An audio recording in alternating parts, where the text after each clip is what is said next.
Hi friends.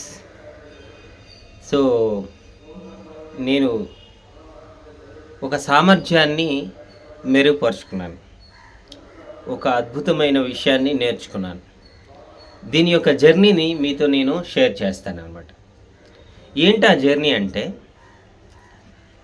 దేనికి సంబంధించి అనే విషయాన్ని మనం వద్దాం. సో నేను ఒక 14 సంవత్సరాల క్రితం ఒక నా లోపల ఒక కోరిక ఉండేది. అదేంటంటే ఆ యొక్క నా సామర్థ్యాన్ని నేను పెంచుకోవాలి. ఆ సామర్థ్యం ఏంటి అంటే ఈత నేర్చుకోవాలి, ఈత బాగా ఈదాలి అనే ఒక రకమైన డిజైర్ నాకు ఉండేదన్నమాట. సో దీన్ని నేను ఏ విధంగా వాస్తవీకరించాను అనే విషయాన్ని మీతో నేను షేర్ చేసుకుంటానన్నమాట.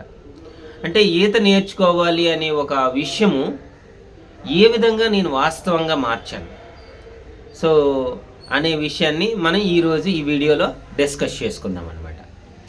సో ప్రతిరోజు కూడా నేను అప్పుడు వేరే ఊర్లో ఉండేవాడిని.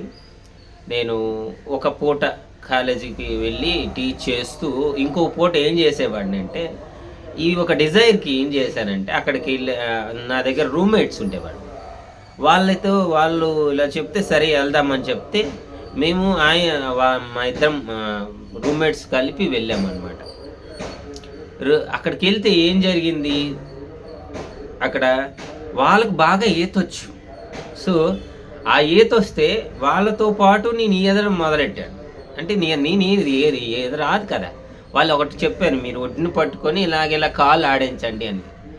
ఫస్ట్ ఆఫ్ ఆల్ నేను వాళ్ళతో కలిసి వెళ్తుంటే వాళ్ళు హాయిగా ఈదుకొని అద్భుతంగా వాళ్ళు బాగా జలకాల ఆటలు ఆడుతున్నారు. నేను మాత్రం మరి మనకి వచ్చిన ఈత చాలా స్వల్పం. సో కాళ్ళు ఆడించడం, చేతులు ఆడించడం రోజు అలా. ఈరోజు ఇది అయిపోయిందా, రేపు వెళ్ళి కొద్దిగా ఏడ్చేసి ఒడ్డుని పట్టుకొని కాళ్ళు ఆడించడము, చేతులు ఆడించడము, ఇలాగా జరిగిందనమాట జర్నీ.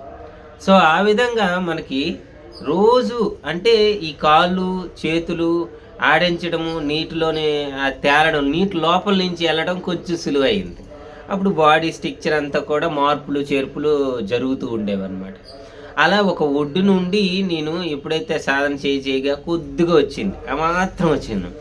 అక్కడే ఆ లోపల ఉండేది ఫియర్, భయాన్ని మనం అక్కడ భయపడుతూనే చేసేవాడిని. అలా భయపడుతూనే సాధన చేసేవాడిని. చేస్తూ అలా ఒక్కొక్క స్టెప్ కొద్ది దూరం వెళ్ళటం, రావడం, కొద్ది దూరం ఇంకా ఇట్లా చాలా అలా కంటిన్యూస్గా చేసినప్పుడు అప్పుడు నాకు ఒక ధైర్యం వచ్చింది. నేను ఆ మాత్రం ఎదగలిగాను, సో ఆ మాత్రం సాధించగలిగాను, సో ఆ సామర్థ్యాన్ని, నైపుణ్యాన్ని నేను పెంచుకున్నాను అని అనిపించి ధైర్యం వచ్చింది అనమాట. సో అట్లా ఒక ధైర్యాన్ని నా లోపల నింపుకున్నాను. కొన్నాళ్ళ తర్వాత ఏం జరిగింది, మనం కంటిన్యూ చేయలేదు. ఆ యొక్క సామర్థ్యం ఉంది, మనం కంటిన్యూ చేయలేదు. అప్పుడు ఉండేటటువంటి స్టామినాకి ఇప్పుడు మామూలుగా ఉండే స్టామినా మారిపోయింది. అంటే సామర్థ్యాన్ని మనం ఒకటి అందిపించుకున్న తర్వాత దాన్ని మెయింటైన్ చేయాలి అనే విషయం నాకు అర్థమైంది. తర్వాత నా లోపల ఉన్న డిఫరెన్సెస్ గమనించాను. అంటే నేను ఎప్పుడైతే ఈత బాగా ఈదుతున్నప్పుడు, ఎప్పుడైతే బాగా నేను ఈదడానికి సాధన చేశానో అప్పుడు నాకు అనిపించిన విషయం ఏంటంటే ఈత అనే దాన్ని సాధన చేసిన తర్వాత సామర్థ్యం పెరిగింది, శ్వాస వ్యవస్థ పైన తేలిగ్గా వచ్చింది. అప్పుడు ఈత బాగా సాధన చేస్తున్నప్పుడు నాకున్న హెల్త్ ఎలా ఉండేదంటే ఇసుక మీద పరిగెడుతున్నా చాలా చలాగ్గా పరిగెట్టడం అనే శక్తి నాకు వచ్చిందనమాట. అంటే ఇసుక మీద పరిగెట్టినా చలాగ్గా పరిగెట్టగలుగుతున్నాను. సో అట్లా ధైర్యంగా నేను ఉండగలుగుతున్నాను అనమాట. చాలా ధైర్యం వచ్చింది. అంటే ఇప్పుడు మనం క్లాస్లో టీచ్ చేస్తున్నప్పుడు చాలా స్టాండర్డ్గా ఎక్కువసేపు నిల్చోగలిగే సామర్థ్యం వచ్చింది. నడుస్తున్నప్పుడు చాలా కాన్ఫిడెంట్గా నడిచేటటువంటి సామర్థ్యం వచ్చింది. పడుకున్నాం, హ్యాపీగా మంచి స్లీప్లోకి వెళ్ళే సామర్థ్యం వచ్చింది. ఆకలి పుడుతుంది. సో ఈత మనం బాగా ఈదుతుంటే మనకు ఆకలి బాగా పుడుతుంది అనే ఒక అద్భుతమైనటువంటి విషయం నాకు అర్థమైందనమాట. సో ఈ జర్నీ చేస్తున్నప్పుడు మనకి అవైలబిలిటీ ఉన్నది సోర్స్ ఒక్కటే. అది కొన్నాళ్ళు బాగుంటుంది, కొన్నాళ్ళు అంత ఎక్కువ నీరు ఉండదు అనమాట. తర్వాత వేరు వేరు ప్రాంతాల్లో డిజైర్, నేను బాగా ఈదాలి అనే ఒక డిజైర్ మాత్రం ఉన్నది. సో, ఆ విధంగా ఎక్కడ మంచి చెరువు దొరుకుతుందా? ఎక్కడ మంచి నెయ్యి దొరుకుతుందా? ఎక్కడ ఈద్దామా అన్నంత ఆలోచనతో చాన్నాళ్ళు అలాగా కొన్నాళ్ళు ఈదలేదనమాట. మనకు అవకాశం లేదు. అంటే మనకున్న జ్ఞాన పరిధి అక్కడే ఉంది. సో, ఎప్పుడైతే నేను వెతుకుతూ అక్కడికి, ఇక్కడికి వెళ్ళానో పెద్ద చెరువు దొరికింది. ఒక 1200 ఎకరాలు పెద్ద చెరువు. అక్కడికెళ్ళి రోజు ప్రాక్టీస్. కొంత దూరం వెళ్ళడం రోజు. అట్లా కొన్నాళ్ళు పాటు చేసిన తర్వాత ఒక్కొక్క స్టెప్స్ అర్థమైనాయి. అంటే నీటిలోని మనము ఫాస్ట్‌గా వెళ్ళటం. ఎప్పుడు మనం హ్యాపీగా ఉంటాం. సో, నాకర్థమైంది ఏంటంటే, మనకున్న సామర్థ్యం ఈదాలన్న సామర్థ్యం ఒక కోరికని స్టార్ట్ అయ్యి, దానికి తెలిసిన వాళ్ళతో చేసి నిరంతరము ప్రాక్టీస్ చేయటం వల్ల మనలో ఆ సామర్థ్యం పుట్టింది. అట్లా ఈరోజు ఒక అద్భుతమైనటువంటి ఈదగలిగే సామర్థ్యాన్ని మనం ఈరోజు నాకు కలిగి ఉన్నాం. అంటే వెనకీత, ముందీత, సో, అలా నీటిలో తేలిపోవటము. సో, ఇవన్నీ నాకు ఆ ఎబిలిటీస్ అనేవి అన్నీ కూడా నాకు ప్రాక్టీస్ ద్వారా వచ్చాయన్నమాట. సో, చూసారా ఫ్రెండ్స్? సో, మనం కోరిక నుంచి వాస్తవీకరణానికి ఈదాలన్న వాస్తవీకరణ వచ్చింది. సో, దీనితో పాటు నాకు అర్థమైంది ఏంటంటే, మనం యవ్వనంగా తయారవ్వాలి. అంటే మనం ఉన్నంత కాలము ఈ భూమి మీద ఈ శరీరం ఉన్నంత కాలము శక్తివంతంగా ఈ శరీరం ఉండాలంటే ఖచ్చితంగా మనకేంటంటే ఈ బాడీకి ఎక్సర్సైజ్ ఇవ్వడం అనేది ఖచ్చితంగా అవసరం పడుతుంది. అది ఎక్సర్సైజ్ అనేది ఖచ్చితంగా మనం ఇవ్వాలి అనేది అర్థమైంది.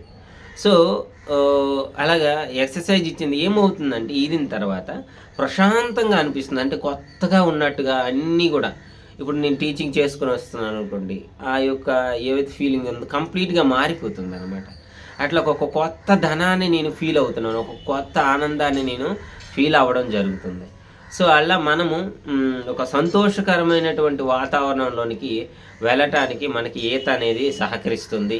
శరీరం మరింత శక్తివంతంగా మారుతుంది. సో, మనం ఏదైతే ఈ ఈ నేను నేను గమ నేను గమనించింది ఏంటంటే, మనం ఈత స్టార్ట్ చేసిన తర్వాత మనలో ఆ ఎనర్జీ ఏదైతే ఉందో, ఆ ఎనర్జీ, కాన్ఫిడెన్స్ అంటే ఆ శక్తి, మనలో నమ్మకం, అలానే మనలో ఉన్న ప్రశాంతత, సో, మనలో ఉన్నటువంటి ఆ తేలిగ్గా ఉండే భావన అనేది ప్రతి పని పైన పనిచేస్తాం. అంటే మనం చేసే ప్రతి పైన కూడా అది మనకు పని చేయడం జరుగుతుందనమాట. ఓకేనా ఫ్రెండ్స్? Thank you. సో, ఇంకా మనం ఈ ఈత అనే కాన్సెప్ట్‌లో అంటే నేను నాకున్న కోరికని సామర్థ్యం కింద మార్చుకునే ప్రయాణంలో సో, ఎన్నో అనవసరమైన భయాలను నేను పట్టించుకోలేదు. ఎంతోమంది ఏమిటి కూడా వాళ్ళు ఏమన్నా కూడా మన కోరికని మనం దాన్ని నెరవేర్చుకోగలిగింది. అట్లా ఒక సామర్థ్యాన్ని నేను నాలోపలికి నేను అది సాధన చేయగలిగాననమాట. సో, మై డియర్ ఫ్రెండ్స్, ఇంకా చాలా అద్భుతమైన అంటే ఈత అనే కాన్సెప్ట్ మీద చాలా మంచి అనుభవాలు ఉన్నాయి. సో, ఇంకా మీకు కావాలనుకుంటే కామెంట్ చేయండి. సో, మరిన్ని విషయాలు మనం నెక్స్ట్ వీడియోలో మాట్లాడుకుందాం. Thank you very much.